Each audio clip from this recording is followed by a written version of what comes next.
డబ్బు సంపాదించడమే కాదు, దాన్ని మేనేజ్ చేయడం కూడా తెలిసుండాలి. అంటే నిర్వహణ అన్నమాట. అవును, సంపాదించడంతోటే పనైపోదు. దీన్ని తెలివిగా పొదుపు చేస్తూ మళ్ళీ డబ్బు సృష్టిస్తూ ఉండాలి. అంటే పెట్టుబడులు పెట్టడం అలవర్చుకోవాలి.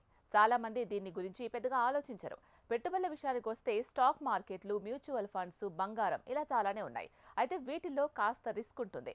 బ్యాంక్ డిపాజిట్లలో వడ్డీ పెద్దగా రాదని వెనకడుగు వేస్తారు.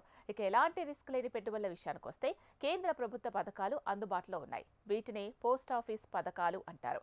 ఇక్కడ అస్సలు రిస్క్ లేకుండా ప్రభుత్వ హామీతో స్థిరంగా గ్యారంటీ రిటర్న్స్ వస్తాయి. ఇందులో మనం అత్యంత ఆదరణ పొందిన పబ్లిక్ ప్రావిడెంట్ ఫండ్ స్కీమ్ గురించి తెలుసుకుందాం. ఇందులో వడ్డీ రేటు ప్రస్తుతం 7.10% ఉంది.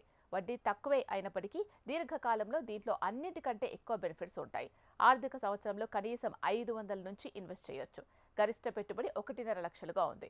ఇక దీనిని సంవత్సరంలో ఒకేసారి పెట్టుబడి పెట్టొచ్చు లేదా ఇన్స్టాల్మెంట్ రూపంలోనూ కూడా చెల్లించవచ్చు. ఈ స్కీమ్ కాలపరిమితి 15 ఏళ్లుగా ఉంటుంది. ఇంకా అవసరమైతే 5 ఏళ్ల చొప్పున పొడిగించుకుంటూ వెళ్లొచ్చు. ఇలా దీర్ఘకాలంలో కోటీశ్వరులయ్యే అవకాశం కూడా ఉంటుంది.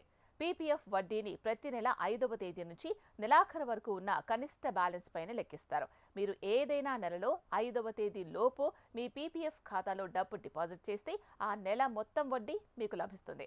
ఉదాహరణకు మీరు ఆగస్టు 4న 1.5 లక్షలు డిపాజిట్ చేస్తే జూలై నెల వడ్డీ కూడా వస్తుంది. అదే మీరు ఆగస్టు 6న 1.5 లక్షలు డిపాజిట్ చేస్తే ఆ నెలకు వడ్డీ రాదు. మీకు ఆగస్టు నుంచి మాత్రమే వడ్డీ లెక్కిస్తారు. దీనివల్ల మీరు ఒక నెల వడ్డీని కోల్పోతారు.